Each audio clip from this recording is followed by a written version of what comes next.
Olá, bom dia, graça e paz. Estamos aqui no canal Som de Graça, nessa série Minutos de Esperança. É um tempo que separamos para reflexão bíblica, para meditarmos, para pensarmos sobre a vida, sobre o significado da vida, sobre o valor da vida. E aí estamos caminhando, refletindo sobre o propósito da vida, por que você está aqui. Perguntas têm sido levantadas para a nossa reflexão. E hoje quero caminhar um pouco mais, ainda com a companhia do Salomão, do sábio Salomão, do rei Salomão.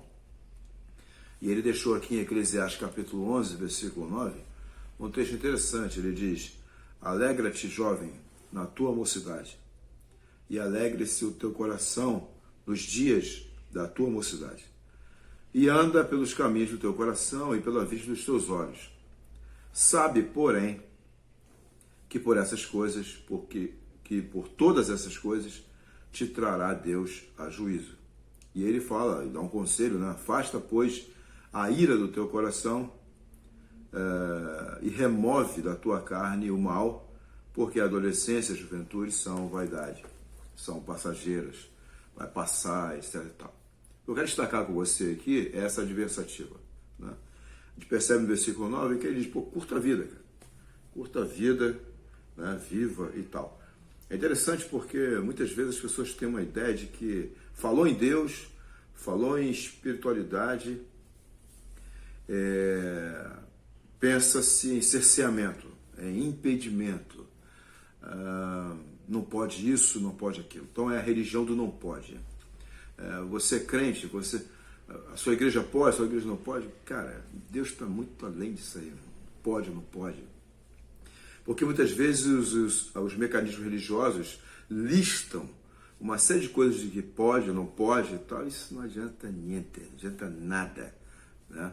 Porque se não mudar aqui, se não houver conscientização, sabe? Não adianta imposição. Então a provocação bíblica é que você reflita, que você use essa faculdade que o Deus vivo, que o Criador te deu. Essa capacidade de pensar, de arrazoar, de refletir, né? E ele está dizendo aqui, curta a vida, você deve viver a vida. Agora, saiba, porém, lembre-se que um dia você prestará contas disso, né? Um dia a conta chega. Então, viva de maneira inteligente. Procure viver de maneira inteligente. Procure parar e refletir realmente sobre a gravidade do que é a vida. Para que você não se ache aí, de repente, gastando energia e o tempo passando e você não fazendo nada, não sendo relevante nessa sua passagem aqui na Terra. E aí vai uma dica para você, a partir de uma experiência própria minha, né, de relacionamento nessa dinâmica de espiritualidade com Deus vivo, com o Criador, de que, na verdade, a gente precisa de um aio, cara. A gente precisa de um orientador, a gente precisa de um pedagogo, a gente precisa de um mestre, a gente precisa de um orientador, porque nós não funcionamos sozinhos. A verdade é essa, né? Vamos sempre precisar de um balizamento. E todo esse imbróglio humano, todo esse caos que nós estamos vivendo, na verdade, foi porque lá no início o primeiro casal decidiu preterir o Criador, abrir mão do Criador. A gente pode cuidar da gente mesmo. Entrou naquela falácia da proposta satânica de que o ser humano ele é um Deus em si mesmo, não precisa de um Criador. E de lá para cá, a gente está vendo aí a nossa competência para poder cuidar, gerenciar o planeta. A gente não gerencia nem a nossa própria vida, como vai gerenciar o planeta? Você está entendendo? Então, já que fica evidenciado que precisamos de um orientador, que precisamos de um cabresto, o Davi fala isso no Salmo 32. É meio pesado, mas é por aí a parada, entendeu? Então, mas o nosso Deus, ele não quer usar a gente como cavalo. Tem gente até que usa, certo? Mas ele não quer usar a gente como cavalo. Você é meu cavalo. Você... Cara, Deus vivo quer estar ao seu lado. quer caminhar com você. O Criador se colocou à disposição para ajudar, para orientar.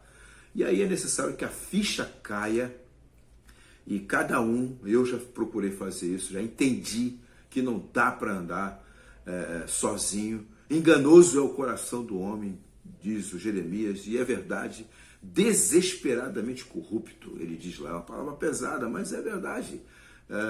Maldito é o homem que confia no homem, mas numa perspectiva de maldito é o homem que confia em si mesmo, na sua força, na força da sua carne, do seu braço, das suas articulações, porque uma hora dessa sai o chão debaixo dos pés, vem uma pandemia dessa da vida aí, você fica ao léu. Mas quando você tem um porto seguro, quando você tem alguém para você confiar e dialogar e conversar e buscar apoio, buscar orientação para a vida, Jesus vai sentenciar isso e sintetizar isso no fechamento do sermão dele da montanha, né? O sermão da montanha, Mateus 5, 6, 7, final do capítulo 7, ele fecha e diz assim, olha só, gente, aqueles que ouvem as minhas palavras, aqueles que acatam, que decidem crer que o que eu estou trazendo para vocês tem a ver com fundação, tem a ver com a possibilidade de você edificar a sua vida. Aí ele faz uma comparação. Quem ouve as minhas palavras e as pratica, leva a sério, né? É como um homem que constrói a casa sobre a rocha, faz fundação, sapata, alicerce, acha a rocha e constrói a casa. Ou seja, tem uma vida equilibrada, firme. Vem o vendaval, vem as dificuldades, vem as vicissitudes, porque a existência pressupõe isso mesmo, mas quando você tem uma boa fundação, cara, você permanece firme. Mas, Jesus disse, aqueles que ouvem as minhas palavras e não as praticam, não levam a sério, vai vivendo a vida como se não tivesse que prestar conta, cara. Um dia é como se estivesse construindo sobre a areia. Vêm os mesmos vendavais, e só que a diferença é a fundação. Você não tem firmeza e aí você vai embora. Você desaba. E não precisa ser assim. Aí você pergunta, mas pastor, como é que eu faço agora se a vida toda eu venho construindo a minha casa sobre a areia? Poxa, cara. Aleluia, você está vivo, certo? Se você está vivo, existem amplas possibilidades de você chegar e, poxa, meu Deus, meu Criador, Deus vivo, sei lá o nome que você vai dar, Pai. Jesus sugeriu, chama de Pai, de Abba, Paizinho, né? Se aproxima dele, em nome de Jesus, creia no sacrifício de Jesus, na obra de Jesus, no perdão de Jesus, e fala assim, poxa, até aqui eu achava que estava tranquilo e favorável, e venho vivendo largadamente, mas estou compreendendo, começando a entender, e no fundo, tudo que eu tenho feito, construído, está sobre a areia, não tem firmeza nenhuma. Eu quero mudar. Rapaz, essa é a oração, irmão. Faça essa oração, vem para esse encontro com o Deus vivo e comece uma caminhada com Jesus. Na medida que você vai caminhando, dando um passo de cada vez, subindo um degrau de cada vez, você vai adquirindo conteúdo, materiais para a edificação da sua casa sobre a rocha. Quanto mais você sobe degraus, mais você desce na fundação. Está entendendo isso? Quanto mais você desce, mais você sobe no processo de amadurecimento e de fortalecimento. Quer aceitar o convite? Vem comigo, vem e veja. Vem comigo e veja que vale a pena, porque vai chegar uma hora que a conta vai chegar e se você não tiver se preparado, você não vai suportar o vendaval que vem por aí. Mas eu creio que você vai aceitar, em nome de Jesus. E eu vou orar por você. Que Deus te abençoe, que Deus te fortaleça, que Deus te ajude nesse processo de encontro com o teu Criador e desenvolva você uma espiritualidade à luz de Jesus, a verdadeira religião. Grande abraço.